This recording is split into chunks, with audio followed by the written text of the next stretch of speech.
everybody to Freelance Paralegal 101 mini-series. Today we're going to talk about Business Blueprint. If you're joining me, say hello. And also let me know that you can see me, hear me, everything is working okay. I have a Zoom recording converting right now, so it might be a little fuzzy in the beginning here. Again, I'm trying to get through this week. It's just a little bit of a hectic time with the dogs and everything. So I'm excited though. And actually today I have to, hi Amanda, I have to stay on track today because I have a hard cutoff at 11:30 where I have a discovery call that I made an oopsie in my availability on my calendar for a sales call. Good morning, Christy. Nice to see you again. All right. Thanks everybody. Can you guys see me okay? Hear me okay? Just give me a little bit of feedback. All right. Today we are discussing designing your blueprint. I'm going to jump right in because I have to stay on track today. I cannot deviate from the time limit I've given myself. We're going to discuss designing your business blueprint. But before I talk about that, I want to remind everybody that the Freelance Paralegal Roadmap, which is a self-paced course to design, start, build, and get ready to scale a freelance paralegal business that you can scale into the six figures, is on pre-purchase discount right now. So I want to make sure that you guys grab it before that pre-purchase discount expires on Friday. The full course is going to be available to you on January 15th, which is Monday. But right now it's in pre-purchase status, which means you get a discount. It's $207. There are payment plan options available. No credit check. I've been asked that. There's no credit check. You can either choose the prepayment plan. I think there's a small additional fee to that.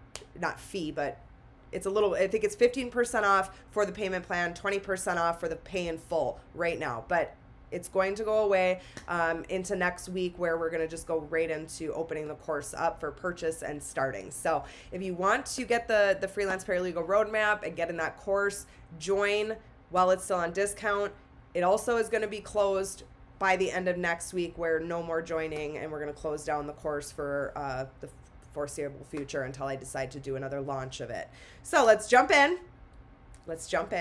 As we get going through this designing your business blueprint, please, thank you, Shelby, for joining today and sharing that link. Please ask your questions ahead of time because I'm going to run through your questions. I'm going to leave some space at the end to run through your question. Designing your business blueprint. I want to talk about this within the roadmap. If you joined me yesterday, you will have heard me talk about why it's important to treat your business like a business from day one. And in the beginning of deciding of starting your business and treating it like a business, it has to do with crafting a strong foundation for that business. So we're talking about the business model. We're not necessarily discussing, all the legalities to it, the contracts. Yes, that is absolutely important. But here I want to discuss creating your business model. Now, why is business model important and what am I talking about when I say business model? Business model is referring to the model of business, the design of business, how you're going to offer and operate your business as you scale.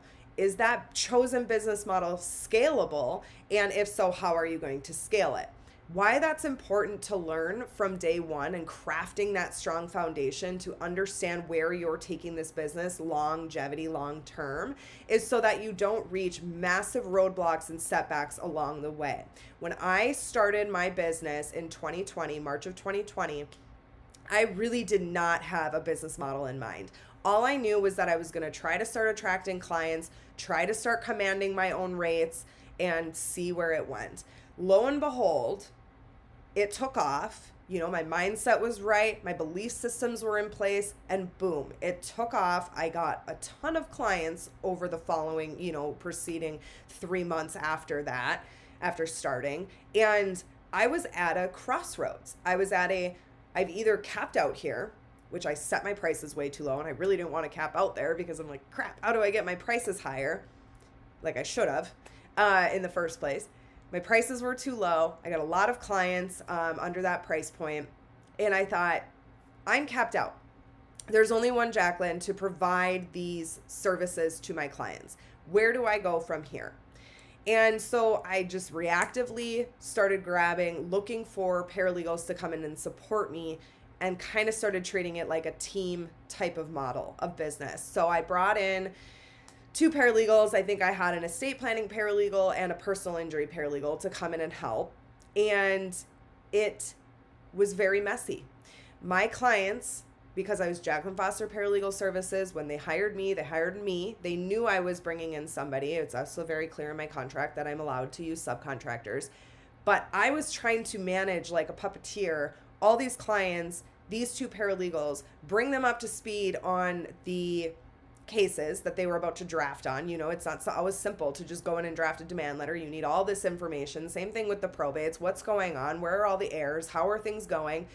All the above. Or the paralegal would say, hey, I need more clarification on this. I would go run to my client, get the clarification on that, run it back to them. It was chaos. I was working 80-hour weeks. Yes, we were bringing in money, so my motivation was there. I was excited that this business was taking off, but I was actually in tears many times because I also had a baby at home. I was exhausted. This business was getting out of control. And I'll never forget sitting out on my deck talking to my friend back home and telling her about all these things. And I remember her telling me, it's your business, so change it. And I'm like, light bulb moment. How do I want my business to look? So I completely revamped it. I changed everything and how we were doing things. I exited myself. I even renamed it from services to group, and off we went, right?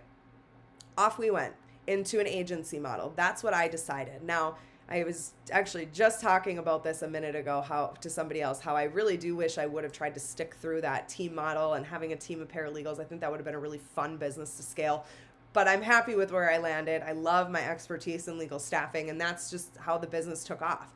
But let's back up here and say, okay, crafting a strong foundation for your paralegal business and also connecting to that setting those clear short and long-term goals. So we want to make sure that we're not just reactively building our businesses in the now, I don't have any traction yet, I haven't established my website, I haven't even marketed myself, or maybe I have and I'm not really gaining any traction, so I'm taking the course so that I can restart my business.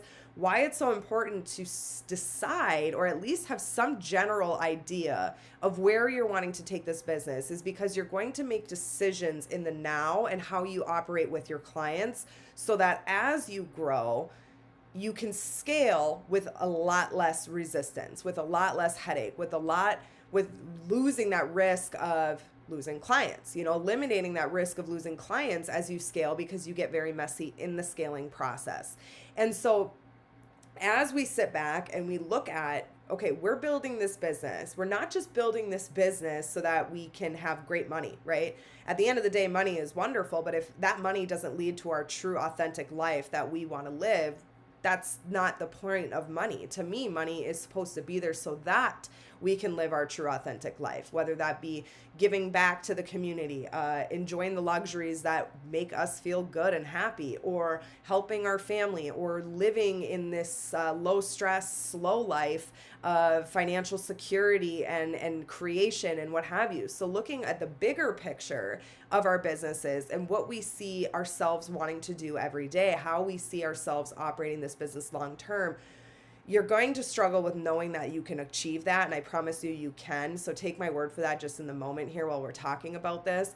But if I would have known, or really sat down to think about what I envisioned my life to look like with this business years down the road, I wanted to only work 25, 30 hours a week. I did not want to do high stress type work. I wanted to create more than anything. I wanted to help and watch other people succeed. If I would have known that back then, I wouldn't have just started my business as like, here's some services I can offer you. Like, hire me as a paralegal. Because then as I scaled that business and I found that passion for what I was doing, it was very messy. I think I lost one or two clients in that process of trying to transition because I just couldn't take it anymore. And we did lose a couple of clients in that transition, but rest assured we started hiring clients or obtaining clients that were a lot more in alignment with what we wanted for long-term and short and long-term goals within the business.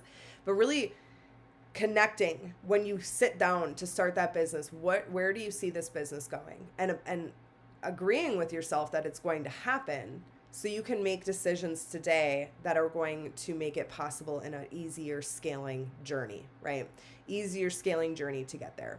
Now, I know a lot of people will think, again, that it's hard for you to sit down and say, okay, my goal is to make $200,000 and work 15 hours a week. I know a lot of people will struggle with that idea.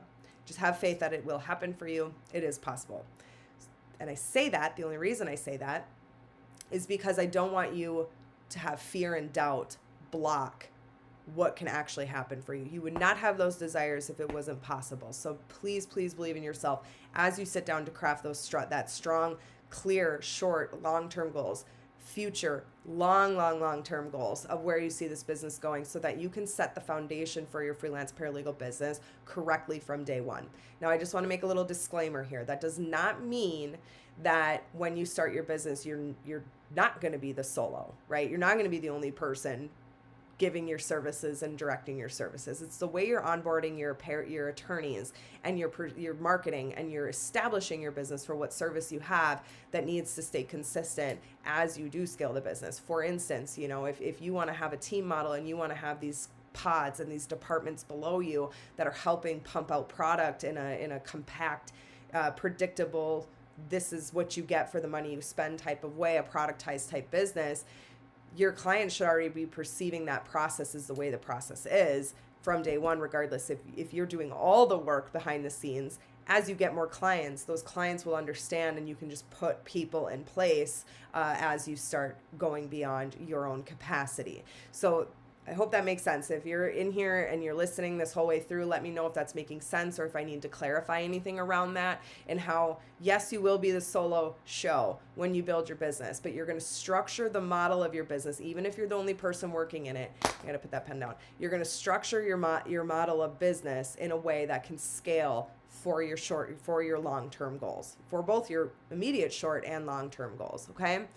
That is the importance of scalability within the chosen model and connecting that to the short and long-term goals. You really want to make sure you are establishing your business to be able to scale in the path of least resistance, where you're not now having to tell your clients, I'm not working with you anymore. You have to work with Sally, who actually has been working on your stuff this whole time, but here, now I want you to integrate her. Or accidentally making the mistake of doing direct services for your clients, but then them noticing on their billing that they're almost being double billed for all that work that goes into creating the products, where they're like, I just want to have one paralegal working on my stuff because that's what I hired you to do. But really, you should have productized that if that's the way you wanted to build your business.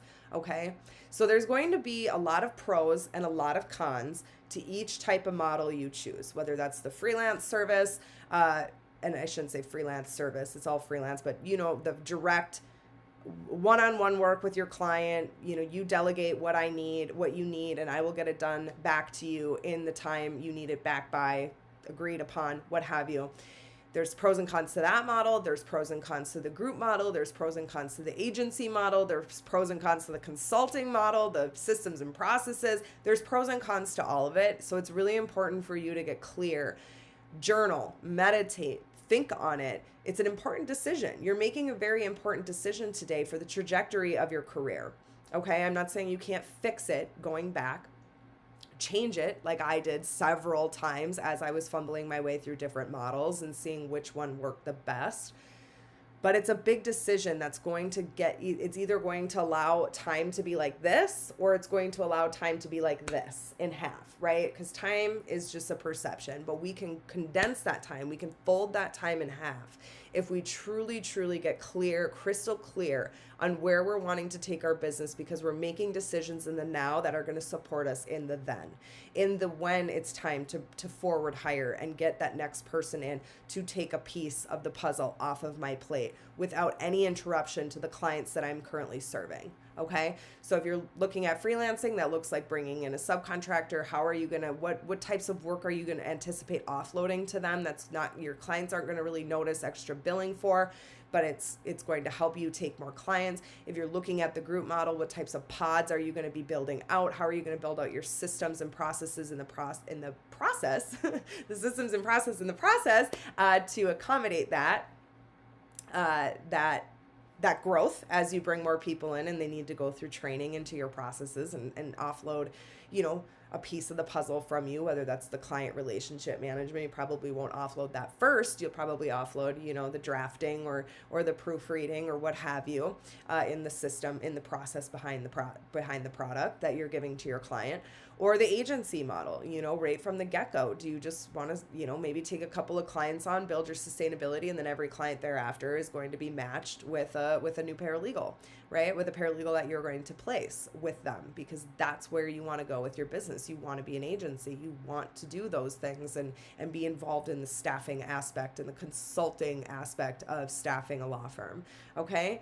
So pros and cons to all of them. There are different types of models you can go down. You can productize, service, direct services, team models, agencies. There's so many different ways you can go down, but one of the most important components to starting your business and treating like a business from day one is deciding what model you are going to embark on and creating those clear short and long-term goals so that the you that is you knows how to structure your business now for the then, right?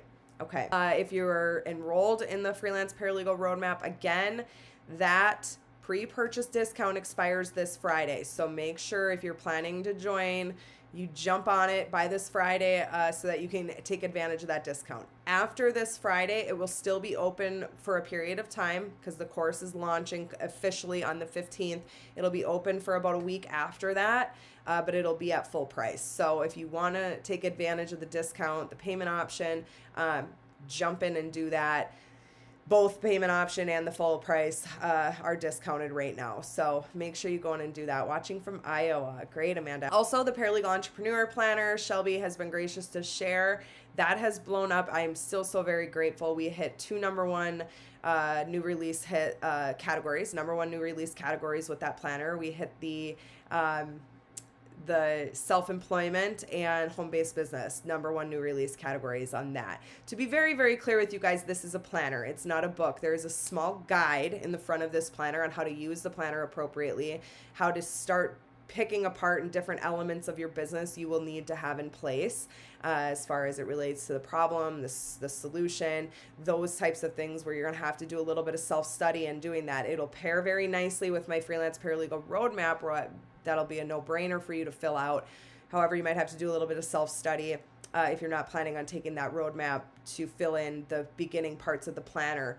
It also gives you a free resource to our 12-step PDF guide on building a freelance paralegal business and 365 days of market content prompts. So excited to get through this week and keep going through this little mini roadmap Freelance Paralegal 101 mini series for the rest of the week. Okay, I have to jump on a sales call. Again, I screwed up my calendar and I butted up to something to the back of this, which I don't like doing. I like to be able to leave a lot of room for questions, but I appreciate all of you that are joining with me today and all of you that are watching the replay. Give me a comment if you're watching the replay and say hello. I appreciate it all. Thank you guys and have a great rest of your day. See you tomorrow.